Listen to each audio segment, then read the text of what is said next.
NEET UG counselling వాయిదా పడింది. తదుపరి ప్రకటన వచ్చే వరకు కౌన్సిలింగ్ వాయిదా పడింది. ఎల్లుండి నీట్ పైన సుప్రీంకోర్టులో విచారణ జరగనుంది. సుప్రీంకోర్టులో విచారణ ఉండడంతో కౌన్సిలింగ్ వాయిదా వేశారు అధికారులు.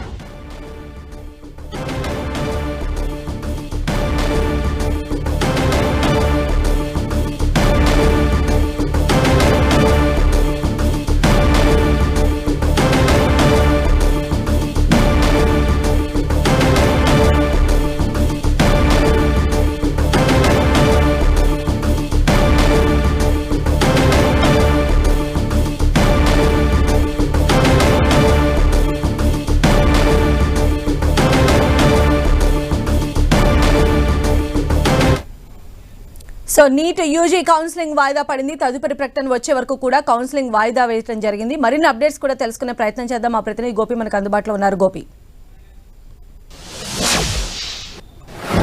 ఎస్, వైద్య విద్య ప్రవేశ కోర్సులకు సంబంధించి ఎంబీబీఎస్ అలాగే బీడీఎస్ ఆయుష్ లాంటి వైద్య కోర్సుల్లో సంబంధించిన ఎంట్రన్స్ పరీక్ష నీట్ ప్రవేశ పరీక్ష వివాదాస్పదం కావడంతో ప్రస్తుతం ఈరోజు జరగాల్సిన నీట్ కౌన్సిలింగ్ వాయిదా పడడం జరిగింది. సుప్రీంకోర్టులో ఎల్లుండు ఈ నీట్ పేపర్ లీకేజీ అలాగే అక్రమాలకు సంబంధించిన అంశంపైన సుప్రీంకోర్టు ప్రధాన న్యాయమూర్తి జస్టిస్ డివై చంద్రచూడ్ ధర్మాసనం ముందు విచారణ జరగబోతోంది. 26 పిటిషన్లను కలిపి విచారణ చేయబోతోంది సుప్రీంకోర్టు. ప్రధానంగా ఈ నీట్ పేపర్ లీకేజీ అక్రమాలకు సంబంధించి తెర మీదకు వచ్చిన నేపథ్యంలో ఈ నీట్ పరీక్షను రద్దు చేయాలి, తిరిగి పరీక్ష నిర్వహించాలని చెప్పి అనేక పిటిషన్లు సుప్రీంకోర్టులో ఫైల్ అయ్యాయి. ఈ అంశంపైన గతంలో నీట్ కౌన్సిలింగ్ యథావిధిగా కొనసాగుతుందని చెప్పి సుప్రీంకోర్టు చెప్పినప్పటికీ కూడా కోర్టులో ముఖ్యంగా ఒకరోజు సమయం మాత్రమే ఉంది. సో హడావిడిగా కౌన్సిలింగ్ జరిపారు అన్న అపవాదు రాకుండా ఉండేందుకు ఈ కౌన్సిలింగ్ని తదుపరి ఉత్తర్వులు వచ్చేంత వరకు కూడా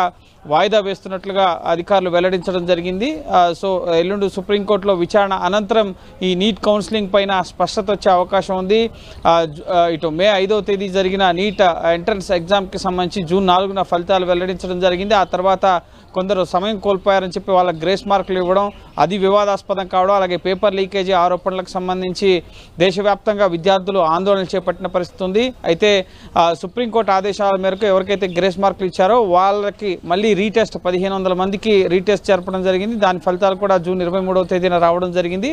అయితే ఇప్పుడు ముఖ్యంగా ఈ కౌన్సిలింగ్కి సంబంధించి రేపు సుప్రీంకోర్టులో ఎల్లుండి సుప్రీంకోర్టులో విచారణ జరగబోతుంది కాబట్టి ఇప్పుడు వెంటనే కౌన్సిలింగ్ జరిపితే మళ్ళీ ముఖ్యంగా ఇబ్బందులు తలెత్తాయన్న నేపథ్యంలోనే ఈ కౌన్సిలింగ్ని ఈరోజు వాయిదా వేసినట్లుగా తెలుస్తుంది. ఎల్లుండి సుప్రీంకోర్టులో ఈ నీట్ పేపర్ లీకేజీ అలాగే అక్రమాలకు సంబంధించిన అంశం పైన నీట్ రద్దు చేయాలి అన్న పిటిషన్లపైన విచారణ రోజు ఈ నీట్ కౌన్సిలింగ్ అంశం పైన కూడా స్పష్టత అనేది రాబోతోంది. సో నీట్ కి సంబంధించి దేశవ్యాప్తంగా కూడా అంటే ఆందోళనలు మిన్నంటుతూ ఉన్నాయి. ఈ నేపథ్యంలో సుప్రీంకోర్టులో కూడా గవర్నమెంట్ సైడ్ నుంచి కూడా మేము అన్ని ప్రికాషన్స్ తీసుకుని నీట్ ఎగ్జామ్ కండక్ట్ చేశాము, ఒకవేళ దీన్ని కనుక రద్దు చేసినట్లయితే జెన్యూన్గా రాసినటువంటి స్టూడెంట్స్ అందరూ కూడా ఇంపాక్ట్ అయ్యే అవకాశం ఉంది అని చెప్పి గవర్నమెంట్ సైడ్ నుంచి కూడా వాదనలు వినిపిస్తున్నటువంటి నేపథ్యంలో అంటే ఎలా ఉండబోతుందని ఎక్స్పెక్ట్ చేయొచ్చు?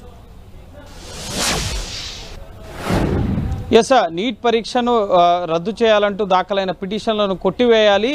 నీట్ పరీక్ష ముఖ్యంగా ఏదైతే నిజాయితీగా రాసిన విద్యార్థులు ఉన్నారో సో ఈ పరీక్షను రద్దు చేస్తే వాళ్ళు నష్టపోతారు, విద్యార్థుల ప్రయోజనాల కోసం మేము కట్టుబడి ఉన్నామంటూ ఇటు కేంద్ర ప్రభుత్వం అలాగే నేషనల్ టెస్టింగ్ ఏజెన్సీ ఎన్టీఏ ఈ రెండు కూడా ఈ నీట్ పరీక్ష రద్దు చేయాలంటూ దాఖలైన పిటిషన్లకు సంబంధించిన కౌంటర్ అఫిడవిట్ని నిన్న సుప్రీంకోర్టులో ఫైల్ చేయడం జరిగింది. ఈ నీట్ పేపర్ లీకేజీ కానీ అక్రమాలు కానీ అవకతవకలు కానీ మాల్ ప్రాక్టీస్ కానీ దేశవ్యాప్తంగా జరగలేదు. దేశవ్యాప్తంగా 4000 సెంటర్లకు పైగా ఈ పరీక్ష అనేది జరిగింది. కేవలం కొన్ని చోట్ల పట్నా అలాగే కొన్ని చోట్ల మాత్రమే ఈ పేపర్ లీకేజీకి సంబంధించిన ఆరోపణలు వచ్చాయి. ఈ ఆరోపణలకు సంబంధించి కూడా ఎటువంటి ఆధారాలు లేవు. సో ప్రస్తుతం ఈ కేసుని నీట్ పేపర్ లీకేజీ అంశాన్ని సిబిఐ ఎంక్వైరీ చేస్తుంది, దర్యాప్తు జరుపుతుంది. పార్లమెంట్ను సైతం కుదిపేసిన పరిస్థితి. ప్రధాని నరేంద్ర మోడీ దోషులను శిక్షిస్తామని చెప్పి పార్లమెంటు వేదికగా కూడా రాష్ట్రపతి ప్రసంగానికి ధన్యవాద తీర్మానంపై చర్చ సందర్భంగా నీట్ పేపర్ లీకేజీ అంశంపైన కూడా ఆయన మాట్లాడారు. అలాగే విద్యాశాఖ మంత్రి ధర్మేంద్ర ప్రధాన్ కూడా ఈ అంశం అంశంపైన ఇప్పటికే అత్యున్నత స్థాయి కమిటీని వేయడం జరిగింది. 7 సభ్యులతో నేషనల్ టెస్టింగ్ ఏజెన్సీ ఏ విధంగా పనిచేయాలి, పరీక్షల నిర్వహణకు సంబంధించి, పారదర్శకతకు సంబంధించి, అలాగే ఏ విధంగా ఫలితాలు వీటన్నిటిని ఏ విధంగా వెల్లడించాలి, భవిష్యత్తులో పేపర్ లీకేజీలు జరగకుండా ఉండేందుకు ఎటువంటి చర్యలు తీసుకోవాలనే అంశానికి సంబంధించి మాజీ ఇస్రో చైర్మన్ నేతృత్వంలో 7 సభ్యులతో ఒక కమిటీని కూడా వేశారు. సో ఆ కమిటీ కూడా 2 నెలల కాలపరిమితి విధించి ప్రస్తుతం ముఖ్యంగా కార్యాచరణ సిద్ధం చేస్తున్న పరిస్థితి ఉంది పరీక్షల నిర్వహణకు సంబంధించిన అంశం పైన. సో వీటన్నిటిని కూడా సుప్రీంకోర్టుకు తెలిపారు.